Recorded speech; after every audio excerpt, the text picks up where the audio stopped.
There is a hidden force more dangerous than evil itself, one that Dietrich Bonhoeffer believed was responsible for immense destruction during World War II.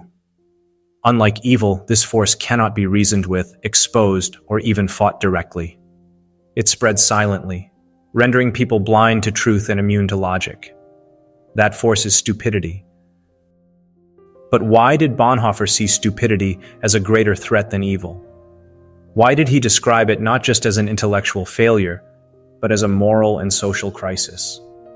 In this video, I will break down Bonhoeffer's insights, helping you recognize the signs of stupidity in others, and perhaps even in yourself.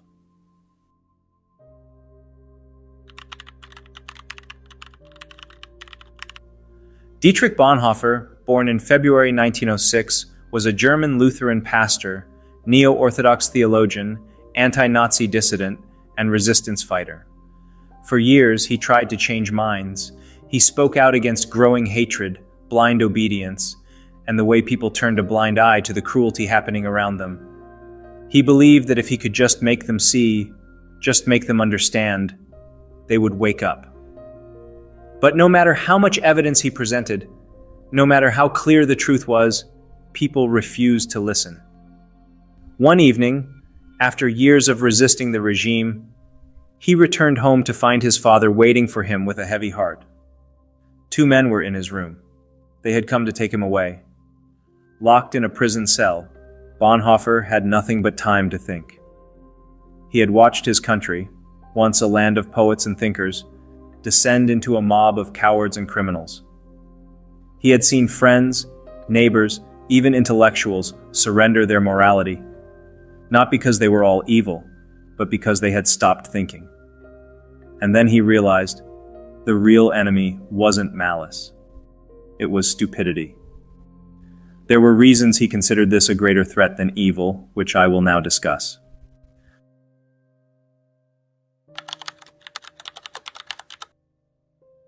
Evil, according to Bonhoeffer, can be confronted. It can be exposed, fought, and even defeated. There is always a way to resist it because at its core, evil knows what it is. Even the worst of people deep down recognize that what they are doing is wrong. This is why evil carries within itself the seed of its own destruction. It leaves behind a sense of unease, a lingering guilt that can be exploited and overturned. But stupidity? Stupidity is immune. Immune to logic, blind to reason, and deaf to truth. It does not engage, it simply refuses to see.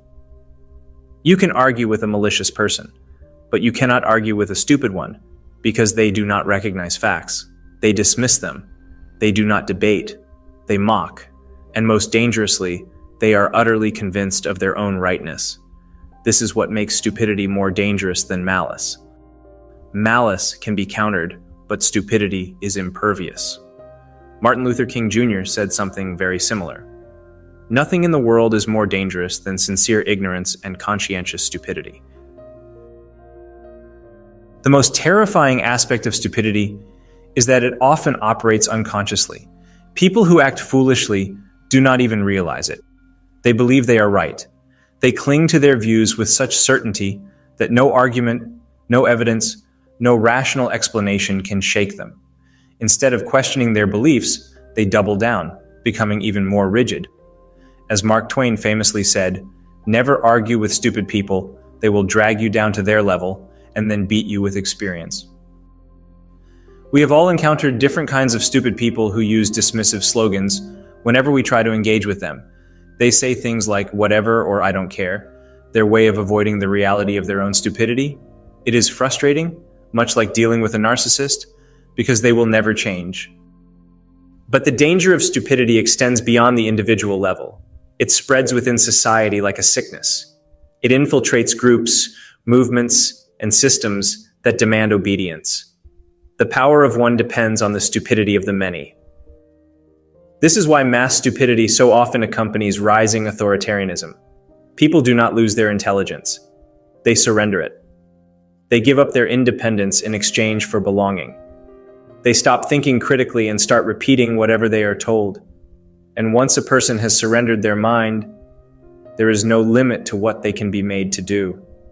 They will commit evil and never see it as evil They will spread lies and call it truth. They will destroy lives, convinced they are on the right side of history. This is why stupidity is not just frustrating, it is dangerous. It is a weapon in the hands of those who know how to use it. And perhaps the most chilling realization? You cannot fix it with reason.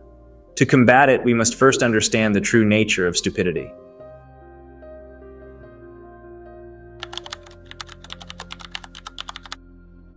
Stupidity does not question itself. It does not feel doubt or shame. It moves forward with absolute confidence, and in doing so, it becomes an unstoppable force in service of whatever it has chosen to follow. Bonhoeffer saw this firsthand. He lived in a nation once known for its poets and philosophers, Germany, the land of Goethe, Kant, and Beethoven. And yet he watched as it turned into a nation of cowards and criminals. He saw ordinary people, many of them intelligent and educated, surrender their ability to think and instead blindly follow the Nazi regime.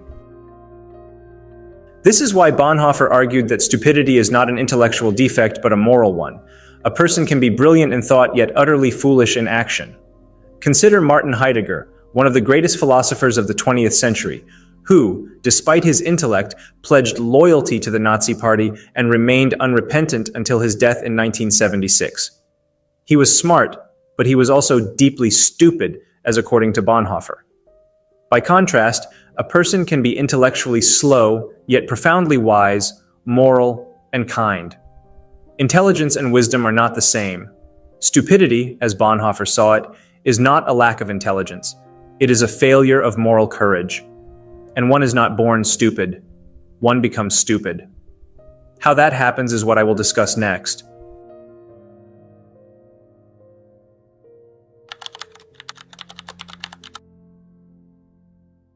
Stupidity is a state of mind that arises when a person surrenders their responsibility to think. It is not an inborn trait, but a transformation, a condition that people allow themselves to fall into. This transformation is not merely personal, it is social. Stupidity thrives in groups, where independent thought is discouraged, where people simply follow orders, conform, and submit to prevailing narratives without question. Bonhoeffer observed how the Nazi regime turned ordinary people into unthinking followers. They were not inherently evil, nor were they necessarily unintelligent. But they stopped questioning. They let go of their ability to discern truth from falsehood. They became tools of a greater agenda. Bonhoeffer described this phenomenon as almost a sociological law. A similar transformation was depicted by George Orwell in 1984, where Big Brother brainwashed people to the point of limiting their very thoughts. The regime did not just control their actions, it made them stupid so they could no longer think properly. Bonhoeffer made the same observation. When power rises, stupidity spreads.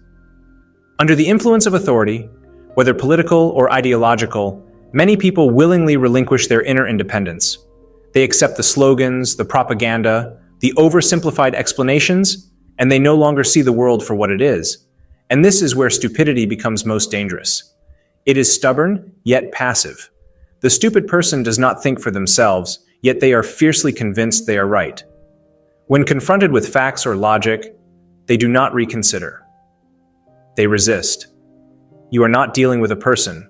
You are dealing with the slogans and catchphrases that have taken possession of them. This is why Bonhoeffer argued that stupidity is harder to combat than evil. A stupid person will repeat lies even after they have been disproven. They will cling to falsehoods because they are no longer thinking for themselves. And this is precisely why a stupid person cannot simply be instructed or argued out of their stupidity. They must be liberated. Until that happens, debate is pointless. But there is a way to avoid falling into this seemingly innocent trap.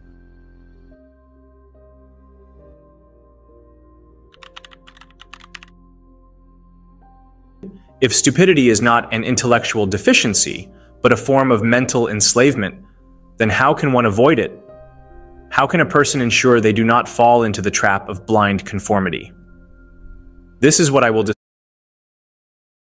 discuss point by point. Bonhoeffer warns that people become stupid when they give up their ability to question, analyze, and think independently. The first step to avoiding stupidity is to refuse to stop thinking. Always ask questions. Challenge authority when necessary. Do not accept something as true just because it is widely believed. If an idea cannot withstand scrutiny, then it is not worth believing.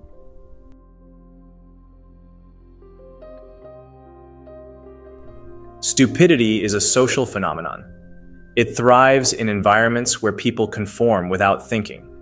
Whenever you find yourself agreeing with a group simply because it is easier, stop and ask yourself, am I thinking for myself, or am I just going along with the crowd?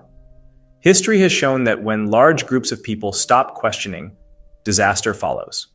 Do not let the comfort of belonging override the necessity of truth.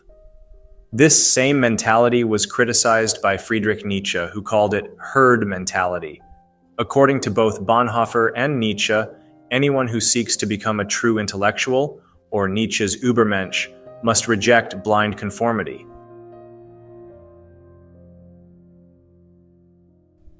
Stupidity is often the result of external influences: propaganda, misinformation, and emotional manipulation. Leaders who rely on stupidity use tactics designed to bypass critical thinking. They appeal to emotions rather than reason. They promote simplistic explanations for complex problems. They discourage independent thought and label dissent as dangerous. If an idea is presented in a way that discourages questioning, it is likely designed to manipulate, not to inform.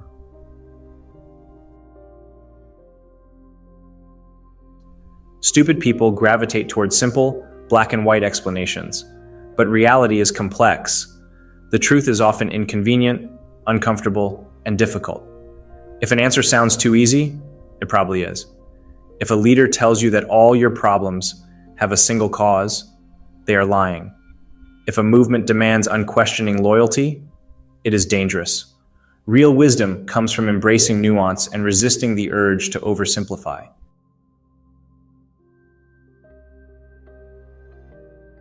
Bonhoeffer believed that stupidity cannot be overcome through instruction alone. It requires liberation. People trapped in a system of manipulation and conformity must first be freed externally before they can free their minds. But true wisdom comes from internal liberation, breaking free from fear, blind loyalty, and unquestioning obedience. The only way to avoid stupidity is to commit to lifelong intellectual and moral independence. This was Bonhoeffer's theory of stupidity, a warning to all of us. The world today is filled with misinformation, herd mentalities, and blind loyalty to political figures, ideologies, and narratives that discourage critical thought. If we do not actively fight for independent thinking, we will not just be battling stupidity, we will be ruled by it. The choice is ours. Stay alert, stay critical, stay free. There is a hidden force more dangerous than evil itself, one that Dietrich Bonhoeffer believed was responsible for immense destruction during World War II. Unlike evil, this force cannot be reasoned with, exposed, or even fought directly. It spreads silently, rendering people blind to truth and immune to logic. That force is stupidity. But why did Bonhoeffer see stupidity as a greater threat than evil?